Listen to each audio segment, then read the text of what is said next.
In the quiet, sun-kissed village of Duma, where life moved gently and the sound of laughter echoed through the dusty paths, there lived a young girl named Khalifa. She was the kind of girl whose presence could calm a storm. Her eyes sparkled with innocence, and her smile carried a softness that made even the hardest hearts feel at peace. Though her clothes were simple and her sandals worn out, there was something royal in her spirit, something that made everyone feel warmth in her presence. Khalifa was not born into riches. Her father worked as a simple basket weaver, and her mother grew vegetables in their little garden behind their mud house. But what they lacked in gold, they had in love. Khalifa grew up surrounded by humility and values. She would wake up early to fetch water from the stream, help her mother in the garden, and still make time to teach the village children how to read under the old baobab tree. The elders often said, "This girl carries light in her soul," and truly she did. She was the kind of person who never turned her back on anyone. If an old woman needed help carrying firewood, Khalifa was there.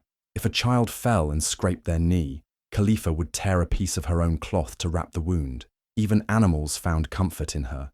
Birds would follow her around the fields, and stray dogs wagged their tails at the sound of her voice. She was gentle, humble, and selfless. Everyone's daughter, everyone's friend. But beyond her kindness, there was a quiet strength in her. Even when times were hard and there was barely food on the table, Khalifa would still find a way to smile. She believed in hope. She believed that no matter how dark the night, the sun would always rise again. People often wondered how such a small girl could carry so much grace in her heart. But Khalifa never saw herself as special. She was simply doing what she believed was right. However, life does not always reward the pure-hearted immediately. Sometimes, fate tests the strongest souls in the cruelest ways. What Khalifa didn't know was that her life was about to take a sharp turn. A storm was silently building far away from her village, and it was heading straight toward her peaceful world. She had no idea that soon, her innocent hands would be tied to a destiny far beyond her understanding, a destiny filled with danger, fear, and unimaginable pain. But what makes this story truly powerful is not the storm that came, but how Khalifa, this quiet village girl, would stand in the middle of it and shine even brighter. The world would soon see that sometimes the strongest warriors come not with swords, but with hearts full of kindness. Khalifa's journey was just beginning, and the winds of change were already whispering her name. Far away from the peaceful village of Duma, in the chaotic heart of Kiranzi city, lived a man whose name made even the boldest men tremble, Zubari. He was not just a man, he was a living storm, the king of the underworld, feared and respected in equal measure. People whispered his name in fear, Zubari, the snake of Kiranzi. He ruled the city's darkest corners with iron fists and cold eyes. No law touched him, no heart moved him. He was untouchable. Zubari led the Mavuno Syndicate, a powerful and violent gang that controlled everything: drugs, weapons, money, and lives. If someone disobeyed him, they vanished. If someone stood in his way, they bled. His enemies called him a monster, and his followers called him a god. He lived in a fortress guarded by men who would kill without blinking. His empire was built on pain, betrayal, and blood. And yet, he kept rising, feared more with every passing day. He carried deep scars on his body, each one a memory of the countless wars he had fought and won.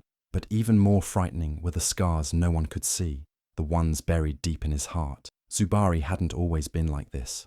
Long ago, he had been a boy who believed in love, in family, in trust. But the world broke him. Life had stolen everything from him: his mother, his brother, his peace. And when he cried, no one came.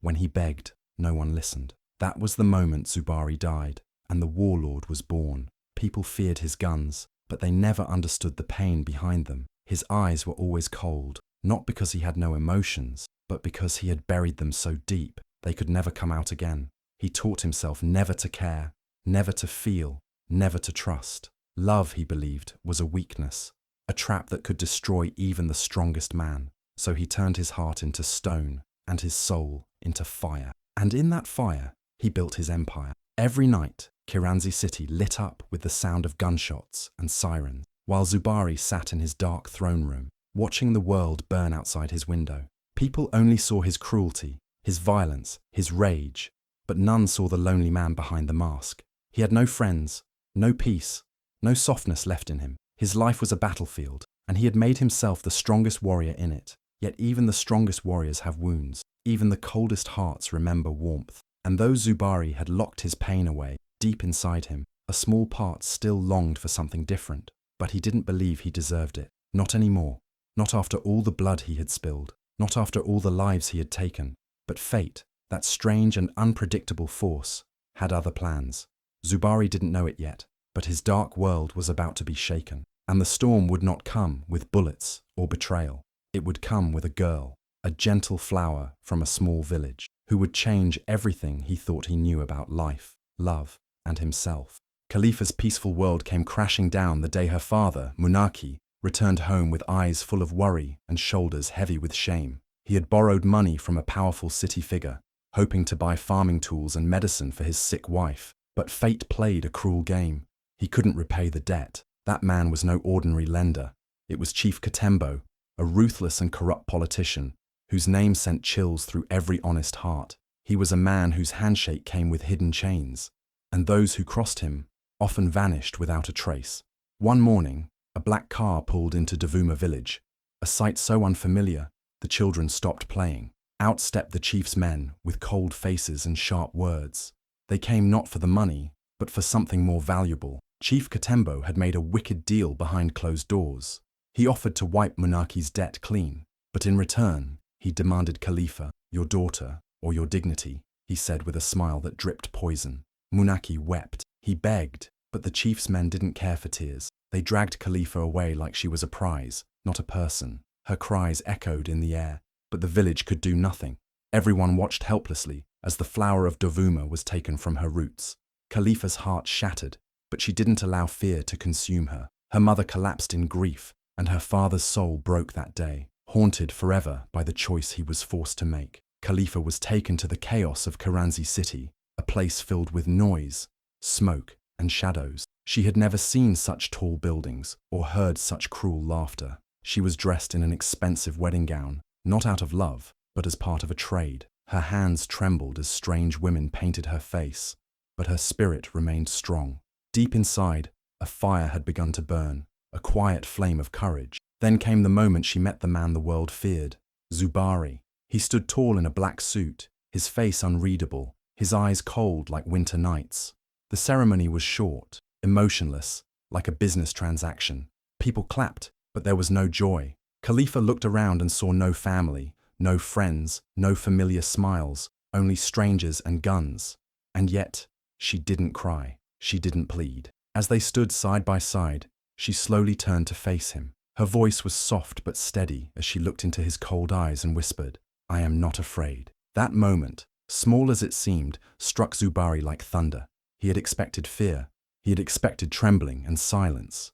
But instead, he saw fire in her eyes. Not hatred, not love, but strength, a kind he had not seen in years. Khalifa, though forced into this life, was not going to be broken so easily. Zubari didn't know it yet, but that quiet girl from a village had just planted the first seed of change in his dark world. And from that seed, something powerful was about to grow. Zubari brought Khalifa into his fortress like a man collecting a possession, not a bride. He gave her a room, cold, distant, far from his own chambers. He didn't speak much, didn't look her in the eyes, and didn't dare trust her presence. To him, she was just another pawn in a cruel game, another woman who would eventually try to escape or betray him. That's why he didn't touch her, not out of respect or kindness, but because he thought she wouldn't last. He believed her softness would melt in the fire of his world, but Khalifa stayed. Every morning she rose before the sun. She walked quietly through the corridors of chaos, greeting no one, expecting no smiles. She entered the cold kitchen and cooked meals, though no one asked her to. She placed food in front of Zubari's door without a word, and when he returned with blood on his hands, she cleaned his wounds gently, saying nothing, just wrapping his pain in silence and care. She found a dead corner of the mansion, a small abandoned garden covered in dust and weeds. Where others saw decay, Khalifa saw life. She watered the soil, planted new flowers, and whispered prayers into the earth. Each day, she sat there, hoping something beautiful might grow again, even in the middle of darkness. The men of the Mavuno syndicate laughed at her. They mocked her soft voice, her plain clothes, her foolish kindness. "She thinks prayers can clean blood?" one sneered. Why treat a monster like a man? Another asked. But Khalifa never responded. She didn't argue.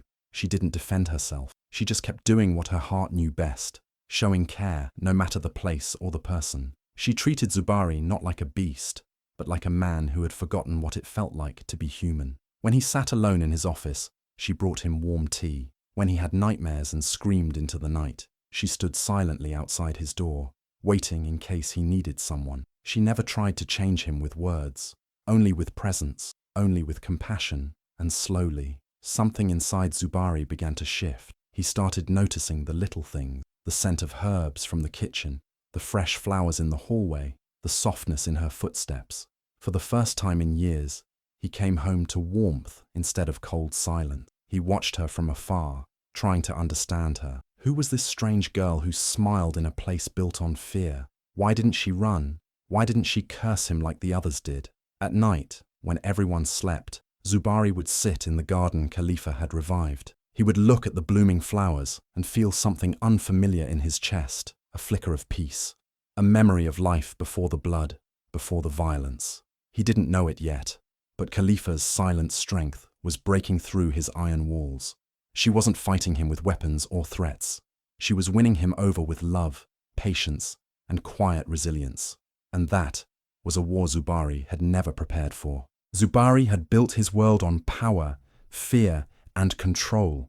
To him, love was a luxury for the weak, a dangerous distraction in a world where trust could cost a life. But ever since Khalifa entered his life, something inside him had started to shift, slowly, quietly, like a river cutting through stone. He didn't know when it began exactly, but he found himself drawn to her presence, not in desire, but in curiosity, in wonder. He would stand behind doors, hidden by shadows, just to watch her. He saw how she knelt beside wounded animals brought in by the guards, birds with broken wings, stray dogs kicked aside by cruel men, and she would treat them gently, whispering words of comfort. He noticed how she gave food to the poor children who often waited by their gates, offering them bread and fruit with a smile that asked for nothing in return. And then came her voice. Every evening, as she washed clothes by the courtyard well, Khalifa would sing softly, old village songs, filled with hope and memories. Zubari would sit quietly in his room, pretending to read, but really just listening. The sound of her voice, simple, raw, peaceful, soothed parts of him he had forgotten even existed. He began to change without realizing it. The whiskey bottle he once held every night remained untouched on his shelf. The violent outbursts that once shook his house turned into long silences. He no longer snapped at his men without reason. He started spending hours in the garden Khalifa had brought back to life, watching the flowers sway in the breeze, breathing in air that somehow felt cleaner now. And then, something happened that even shocked him. He began asking questions, not orders, not threats, but real questions. He asked Khalifa, "Why do you still sing in this place?" She smiled and said, "Because light must exist, even in darkness." He asked about her village, about her childhood, about her dreams. He even asked her once, in a quiet voice, "Do you believe people like me can be forgiven?" That question haunted him. Zubari had killed, he had destroyed, he had ruled through fear. But now, for the first time, he was wondering if he could be something more than just a name people whispered in terror. Khalifa hadn't preached to him, hadn't tried to fix him. She had simply lived with compassion. And that alone was breaking the chains around his heart. But not everyone was happy with the change. Inside the Mavuno syndicate, whispers began to grow. Zubari was getting soft, they said. The king was turning weak because of a village girl. Some feared this change, others despised it. His second-in-command, Dago, watched closely, his eyes filled with suspicion. He had built his own power under Zubari's ruthlessness, and a gentle king threatened that order. The monster within Zubari was crumbling, but outside, a storm was rising, because in a world ruled by violence, mercy is the greatest threat. That evening was like no other. Zubari returned home, blood dripping from his shoulder, his face bruised, and his steps heavy. A violent turf war had erupted with a rival syndicate, and though he had fought like a beast, the price was high. His men, too afraid or too heartless, dropped him at the gate and disappeared into the shadows, leaving their wounded king behind. But Khalifa didn't panic. She didn't scream. She ran toward him without hesitation, her hands steady, her heart calm. She helped him inside, her arms trembling under his weight. She laid him down gently, not as a gangster, but as a man in pain. Without thinking twice, she tore the veil from her head, dipped it in warm water, and began cleaning his wounds. Zubari winced, but Khalifa's hands were soft, her movements full of care. As she worked, she whispered something that pierced deeper than any bullet. A man who bleeds is still a man, not a monster. Zubari's chest tightened. No one had ever spoken to him like that, not in years, not after all the terror he had caused. In that moment, something inside him broke open. A single tear escaped his eye, trailing down his scarred face. He didn't even try to stop it. That tear, so small, so quiet, felt louder than 1,000 gunshots. It was pain. It was regret. It was a glimpse of the humanity he thought he had buried forever. That night, he didn't sleep. He sat in the garden until dawn, staring at the flowers Khalifa had planted. And by morning, he made a decision that shook the very foundation of Kiranzi city. Zubari stopped killing. He called his most trusted men and gave an order they had never expected: to shut down one of the most brutal branches of the Mavuno syndicate. He handed over crates of weapons to be destroyed. He burned documents, released debtors, and erased files that once marked people for death. And then, in an even more shocking move, he began building something the city had never seen before: a community shelter right in the heart of the slums.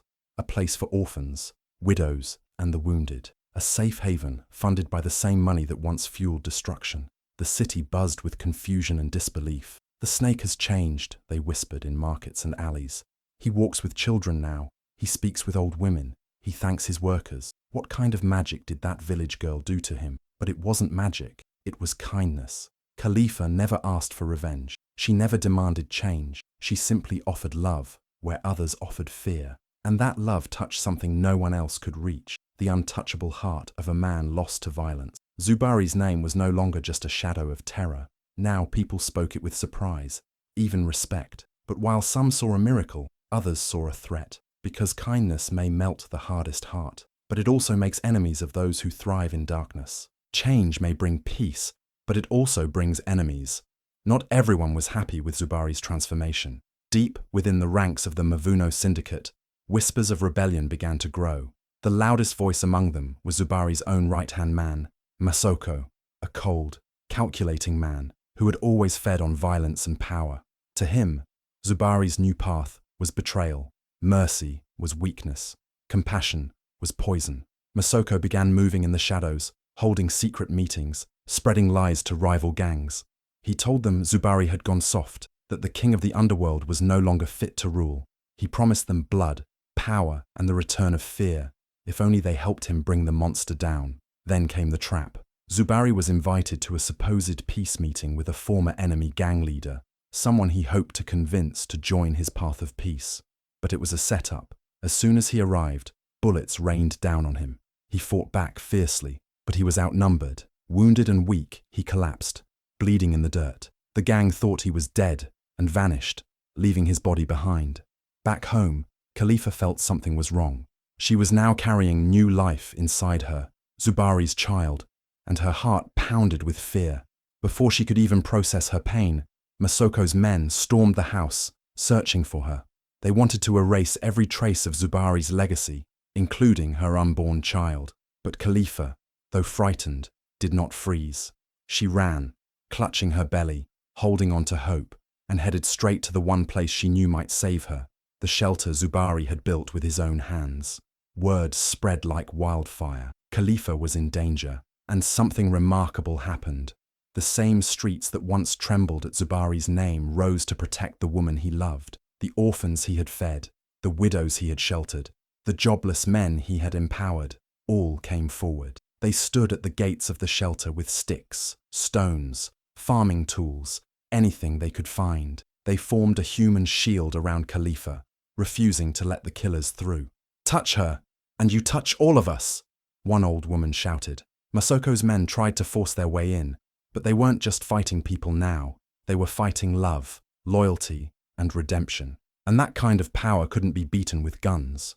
Khalifa hid behind the crowd, tears in her eyes, not out of fear, but out of wonder. The man who once ruled through terror had, without even knowing, planted seeds of love that now bloomed in his absence. The very people he had once terrified were now fighting to protect his legacy. And somewhere out there, Zubari's body lay in silence, but his spirit was louder than ever. Because even when a man falls, the love he sows can rise up and fight in his place. Zubari didn't die that day. A wandering shepherd found him clinging to life, barely breathing. Word spread to an old healer named Bahira, who lived deep in the quiet mountains of Kalingo. She came with herbs, wisdom, and hands that had mended both wounds and broken spirits for decades. In her small wooden hut, Zubari lay still for days, caught between life and death. But slowly, under Bahira's care, his body began to heal, and as his wounds closed, something deeper within him started to open. In those long, quiet months away from the noise of the city and the chaos of his past, Zubari found himself again. He spent hours staring at the sky, asking questions he never dared ask before. He remembered Khalifa's soft voice, her fearless kindness, the way she had seen a man where the world saw only a monster. Her love echoed in every corner of his healing. He began to see the truth. He had been rescued not only from death, but from the prison of his own darkness. When Zubari was strong enough to walk again, he didn't reach for a weapon. He didn't gather guns or call upon old allies. He returned to Kiranzi City with something far more powerful, a new heart, a changed spirit, and a voice ready to speak a new kind of strength. This time, he wasn't alone. Beside him walked people, ordinary people, former gang members who had seen his change, mothers who had lost sons to street violence, children who once feared his name but now wore shirts bearing messages of peace. It was not an army, it was a movement. When they entered the city, the streets fell silent, not out of fear, but out of awe. Zubari did not seek revenge. He didn't go after those who had betrayed him. Instead, he walked straight to the authorities and handed over Masoko himself, the man who had tried to kill him, the man who had spread blood and chaos. No more blood, Zubari said. If I kill him, I prove nothing. But if I choose justice, I prove everything. That moment changed everything. For the first time in Kiranzi's history, an ex-gang leader willingly turned over his own to the law. It was a sign. Something powerful was shifting. The city buzzed with disbelief and hope. Headlines screamed, "The snake has shed his skin." Others called it a miracle. But Zubari knew the truth. It was a woman's love that had done what bullets never could. At a community gathering, with Khalifa by his side and her belly round with child, Zubari stood before thousands and said words that would be remembered for generations. If one woman could change a monster, then 1,000 women can heal a nation. And with that, a new chapter began. Not just for Zubari, not just for Khalifa, but for everyone who had ever believed that change was impossible. Because in the end, even the coldest hearts can be warmed if love is brave enough to try. Zubari had once ruled the city with fear, but now he walked the same streets with purpose and peace. He sold the old properties that once hid guns and crimes, and with the money, he began building something new, something meaningful. The first was a school in the heart of Kiranzi City, where street children could learn freely, without fear. Then came health centers, where mothers no longer had to walk miles for medicine. And finally, he opened rehabilitation centers for former gang members, giving them not punishment, but a second chance at life. He poured his heart into these projects, naming them under a cause that touched his soul, Khalifa Foundation for Change. It was a tribute to the woman who had taken a monster's heart and turned it into a vessel of hope. Everywhere people turned, they saw signs with Khalifa's name, not just as his wife, but as a symbol of healing, love, and strength. Khalifa, too, continued spreading kindness wherever she went. Her gentle touch and warm smile became a source of comfort for many women in the city. She gave hope to widows, comforted orphans, and supported young girls who had lost direction. Her kindness flowed like water, soft but powerful enough to shape the world around her. When Khalifa gave birth, it was not just a moment of joy. It felt like a celebration for the entire city. The twin boys, Jabari and Kaloni, were welcomed like little princes. Their names carried hope. Jabari, meaning the brave, and Kaloni, meaning the light after darkness. People believed they were born to continue the path their parents had carved from pain to purpose. Zubari changed the way people thought about power. He invited his former enemies, not with threats, but with open hands. He sat with them, shared meals, and discussed how to build rather than destroy. Rival gang leaders who once swore to kill him now worked beside him in peace programs. He didn't punish them, he showed them a better way. one built not with bullets, but with trust. Soon, Zubari's name spread across the region, not as a gangster, but as a symbol of redemption. Even elders in distant villages spoke of him as the man who proved that no one is too broken to change. Children who once feared his name now read stories about him in school books as a lesson in courage, love, and second chances. Zubari no longer needed a gun to feel powerful. His strength now came from the smiles of the children learning in his schools, the tears of joy from healed families, and the laughter that returned to streets once filled with gunfire. And through it all, Khalifa remained by his side, the quiet flame that lit his path from darkness to light. What began as a forced marriage ended up saving thousands, and all because one woman dared to love, even when it seemed impossible. Khalifa's story became more than just a tale. It became a movement. From the narrow paths of Duma to the bustling streets of Kiranzi city, her name echoed through every home, every heart. People who once pitied her as the girl who was forced to marry a monster now stood in awe as they called her the woman who tamed a king. She had done what no army, no weapon, no law could do. She had healed a heart the world had given up on. But Khalifa never changed who she was. Even with crowds cheering her name, she remained humble. She didn't dress in gold or diamonds. Her beauty wasn't in what she wore, but in the love that poured from her words, in the peace she carried like a soft breeze.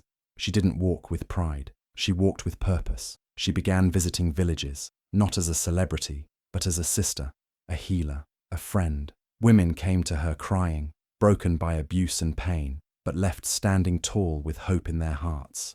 Girls who thought their lives had ended were inspired by her journey, how she turned pain into power. Khalifa gave speeches at schools, sat beside widows in markets, and visited prisons to speak to women who had lost their way. Her message was simple: no matter where you've come from, your story is not over. Soon she opened training centers for women, teaching them skills like sewing, farming, and baking, so they could stand on their own feet. She encouraged girls to go to school, to dream bigger, to believe they were more than their circumstances.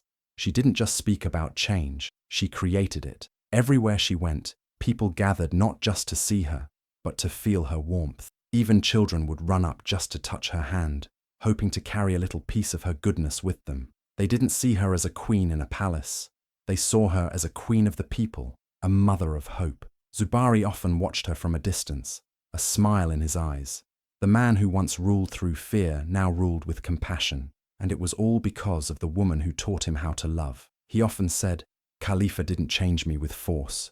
She changed me with faith." As time passed, Khalifa's name became a legend. Songs were sung about her in local languages. Poets wrote verses about her strength. Stories were told to children at bedtime, not about princes and fairies, but about a woman who turned fire into flowers. And every evening, as the sun painted the sky over Kiranzi, people would look toward the shelter she helped build, the schools she created, the lives she touched, and whisper, her kindness did what no gun could do.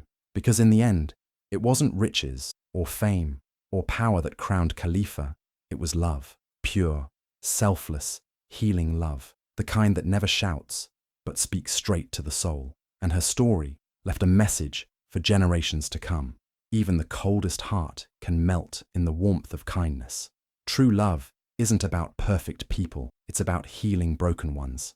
And a pure heart can change the whole world. If this story touched your heart, don't let it end here. Let Khalifa's journey be a light for others who may be walking through darkness.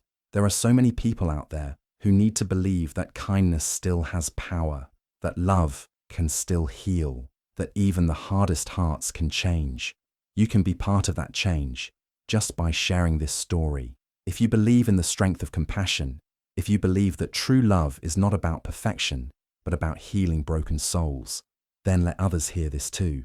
Tap that like button to show your support for stories that inspire. Share this video with someone who needs hope today, and subscribe to our channel so you never miss the next powerful tale that might change another life. Because sometimes, one story is all it takes to open a heart, wipe a tear, or start a new chapter in someone's life. Let's keep spreading these stories together. One like, one share, one subscription. That's how we keep hope alive. Thank you for watching. Stay kind, stay strong, and never stop believing in love.